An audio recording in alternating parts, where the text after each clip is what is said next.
disponible. Je peux être assisté de mon avocat, Maître Meister, mais c'est à moi qui vont poser les questions, c'est à moi qui vais voir. C'est moi qui vais le c'est moi. Allez. On travaille ensemble, notamment parce qu'on est dans le même combat, pour dire que le peuple c'est le boss. Il n'était pas disponible ce matin. J'ai travaillé avec Maître Meister sur l'affaire de la banderole en avion pendant tout l'été, alors que Jean Branco, on travaille ensemble finalement depuis les arrestations et on est ensemble finalement pour démontrer avec Juan comment le régime parfois utilise ses persécutions pour faire taire les citoyens. Alors qu'avec Maître Meister, on voudrait aussi utiliser une stratégie plus conciliante parce que beaucoup de gens de la police et peut-être du personnel de la justice se sont engagés pour toutes les belles raisons que l'on sait et finalement le peuple doit les appeler à rejoindre ce combat populaire pour une vraie démocratie en France. Et donc je ne peux pas toujours être dans la confrontation. Aujourd'hui on a choisi de faire passer le message de la non-violence, de la démocratie et qui est réellement l'employeur de la police et des juges. Le peuple c'est le boss. Et de la prise de conscience. Voilà, donc on est ça aussi, il faut faire passer le message, parce que si à chaque fois on est dans la confrontation, ils vont avoir du mal à comprendre. Voilà.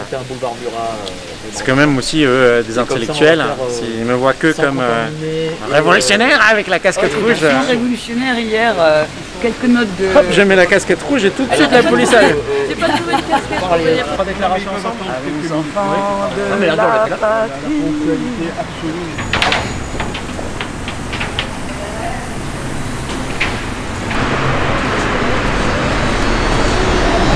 Eh ben, moi je suis touché de voir tous ces soutiens qui sont venus tôt matin pour venir quelques minutes devant un commissariat. Et je veux remercier à travers eux tous les Français qui me soutiennent et qui me font confiance pour être en quelque sorte le porte-parole de tous ceux qui veulent virer Macron, hein, pacifiquement, démocratiquement. C'est aussi pour ça finalement vous êtes là sans grosse banderole avec simplement les paroles de la Marseillaise un petit peu remixées au goût de la démocratie.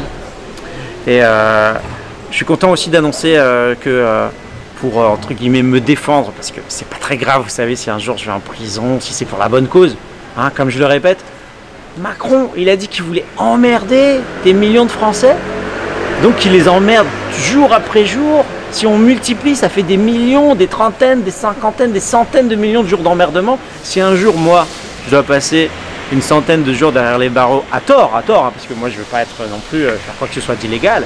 Si un jour on m'envoie derrière les barreaux, mais que ça sert à la libération du peuple français, ce sera un bon deal. Moi je suis prêt à l'accepter. Mais, à condition qu'on fasse tout dans les règles. Et c'est aussi pour ça que je suis très content de montrer finalement qu'on a choisi de travailler avec deux conseils. Maître Meister m'a persuadé qu'il était temps de faire passer un message à la magistrature et à la police, un message, le nôtre, un message pacifique, démocratique, que la destitution elle est dans la Constitution et que tout ce qu'on organise au présent, au passé et au futur, c'est de la non-violence, mais c'est la claire et ferme affirmation des droits du peuple, qui sont protégés, qui sont déclarés au 1er et 2e article de la Constitution. Le peuple souverain a le droit de s'exprimer, a le droit d'exprimer son mécontentement tant qu'il ne manifeste pas non plus de troubles. Voilà, c'est ce que nous allons aujourd'hui signifier.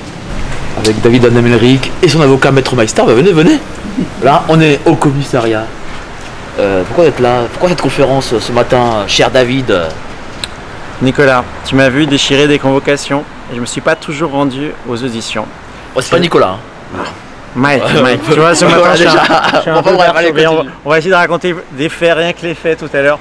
Parce que si les auditions qui sont libres, on peut choisir ou pas d'y aller, de s'exprimer ou pas, à un moment, il faut aussi faire passer le message à la magistrature et à la police que nous ne sommes pas dans un combat contre la justice ou contre la police. Nous sommes tout simplement dans la réaffirmation des droits du peuple souverain à diriger lui-même la nation et en tout cas à appliquer l'article 68 qui permet de destituer Macron.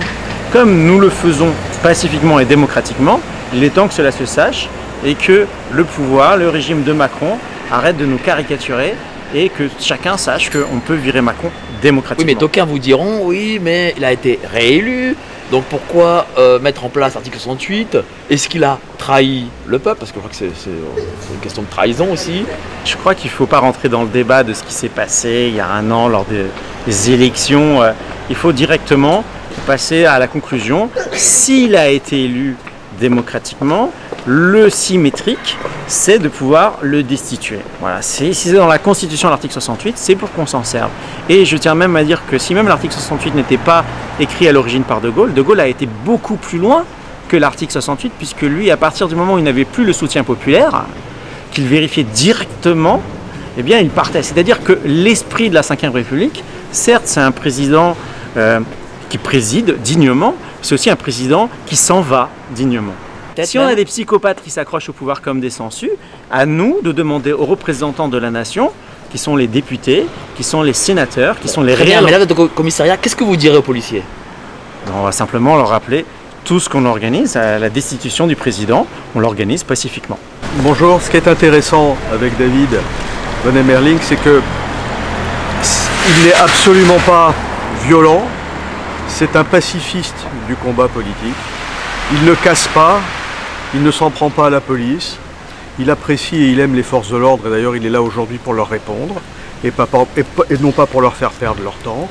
Il va s'exprimer très simplement sur le sens de son combat politique et auquel il a dédié sa vie, qui est que simplement dans son esprit, un pays comme le nôtre doit être gouverné de façon efficace, droite et conforme aux intérêts de sa population.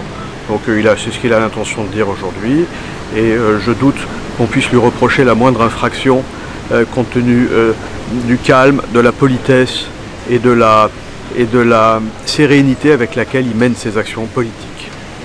Écoutez, moi j'ai l'impression plutôt que les policiers qui font leur métier, qui le font bien et qui sont formidables, agissent plutôt dans l'improvisation le concernant, mais c'est ce qu'on va essayer de vérifier en regardant de près les procédures qui le concernent.